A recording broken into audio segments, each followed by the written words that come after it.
I still hear her voice sometimes, even though she's long gone. It's not the voice of a living person, but a whisper carried by the wind, echoing through the village at night. The worst part is, she calls my name. My name is Ijo, and I grew up in a small village in Ghana. Our school was nothing more than a few crumbling buildings, and we didn't have much. But we had one thing that every child in the village feared. Our teacher, Miss Esi. Miss Esi was a tall, thin woman with piercing eyes that could freeze you in place.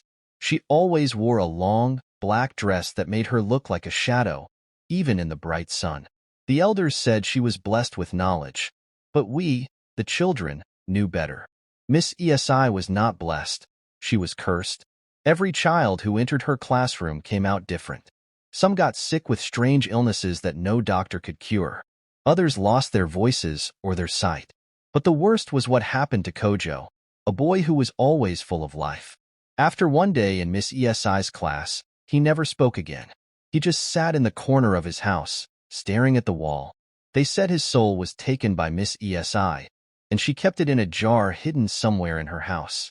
One day, it was my turn to enter her classroom. I didn't want to go, but my parents insisted.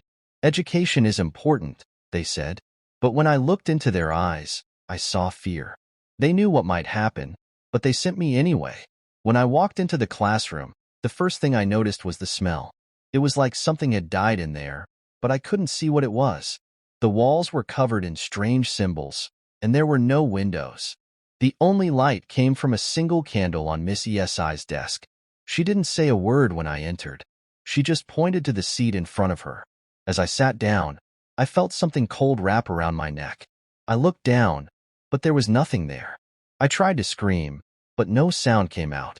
Miss Esi just smiled and opened a book. The book was old and tattered, and as she read from it, I felt the coldness spread through my body. It was like ice was filling my veins, freezing me from the inside out. My vision started to blur, and I felt like I was slipping away. Just when I thought I was going to die, the door burst open. It was my father, holding a charm made by the village priest. He grabbed me and pulled me out of the classroom, the charm glowing in his hand. Miss Esi's face twisted in anger, but she couldn't follow us. The charm kept her back. We ran all the way to the priest's hut, where he placed the charm around my neck. Slowly, the coldness left my body, and I could breathe again. The priest told my father that I was lucky to be alive. Miss Esi is not human, he said. She's a witch who feeds on the souls of children. You must never let Ijo go near her again. That night, the village elders gathered and decided that Miss Esi had to be dealt with. They went to her house with fire and holy water, but when they arrived, she was already gone. All they found were jars filled with something dark and swirling, and they knew they had found the souls of the children. Miss Esi was never seen again, but the village was never the same. The children who had been in her class were changed forever, and the village was haunted by strange sounds and shadows. As for me, I still have nightmares about that day, and sometimes, when the wind blows just right, I hear her voice, calling my name. I've tried to move on, but some things can't be forgotten. Miss Esi might be gone, but her curse lingers in the village. I can only hope that one day, the spirits she tormented will find peace. Until then, I stay away from the school, and I never, ever speak her name aloud, because I know she's still out there, somewhere, waiting for the next child to wander into her grasp. After Miss Esi disappeared, the village tried to move on, but her presence lingered like a dark cloud. The elders performed rituals to cleanse the village, but the strange occurrences didn't stop. Children would wake up screaming in the middle of the night, saying they saw Miss Esi standing at the foot of their beds, her eyes glowing red in the darkness. One evening, a few weeks after the elders had searched Miss Esi's house, I decided to go back to the old school building. I don't know what drew me there. Maybe it was curiosity, or maybe I just wanted to prove to myself that I wasn't afraid. As I approached the classroom where I had my encounter, the air grew cold, and I felt that familiar chill creeping up my spine. I pushed open the door, and there she was. Miss Esi stood in the middle of the room, her back turned to me, but something was different about her. She seemed smaller, almost frail, like the dark power that once radiated from her had weakened. I wanted to run, but my feet were rooted to the ground. "Why are you here?" she asked, her voice no longer cold and commanding, but soft and pleading. I don't know," I stammered. "I just wanted to see if you were really gone." She turned to face me, and to my surprise, there were tears in her eyes. "I never wanted this," she whispered. "I was forced to do those terrible things. The spirits of the forest, they took control of me. They needed the children's souls to gain strength." I was stunned. This was not the terrifying witch who had once struck fear into every child in the village. This was a broken woman, a victim of something far worse. "Can you stop them?" I asked, my voice trembling. "I can't," she replied, shaking her head. "But you can." "How?" I asked, confused and scared. "The spirits are bound to the jars in my house," she explained.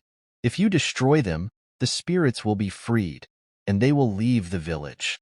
"But what about the children's souls?" I asked. Miss Esi looked down, sadness etched on her face. "They will be at peace, finally able to move on. But you must hurry, before the spirits realize what you're trying to do." I didn't need to be told twice. I ran as fast as I could to her old house, my heart pounding in my chest. When I reached the house, the door creaked open on its own. The jars were still there, lined up on a dusty shelf. I grabbed the first jar and hesitated. What if she was lying? What if breaking the jars made things worse? But I didn't have time to think. The air around me started to swirl, and I felt a heavy presence closing in on me. I had no choice.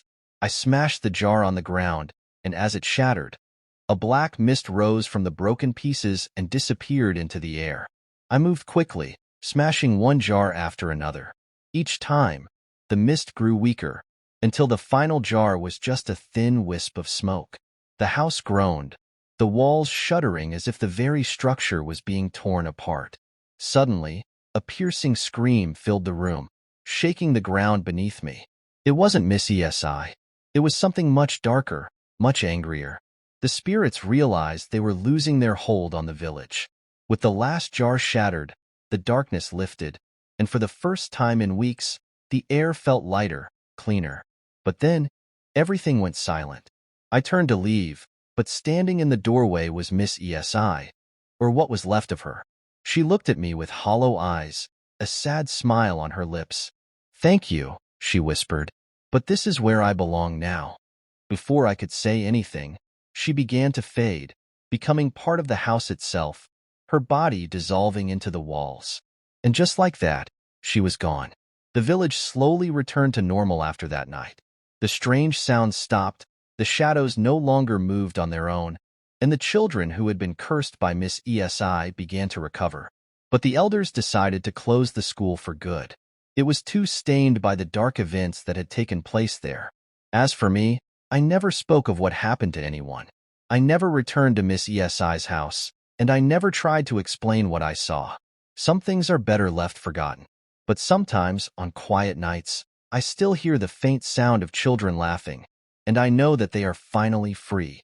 Yet, deep down, I wonder if Miss Esi truly found peace, or if she is still out there, waiting, watching, bound to the darkness that once controlled her.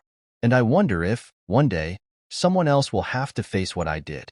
For now, I try not to think about it too much. The spirits may be gone, but the fear remains, buried deep within me. And I know that some nightmares never really end. They just lie in wait, until the darkness calls them back.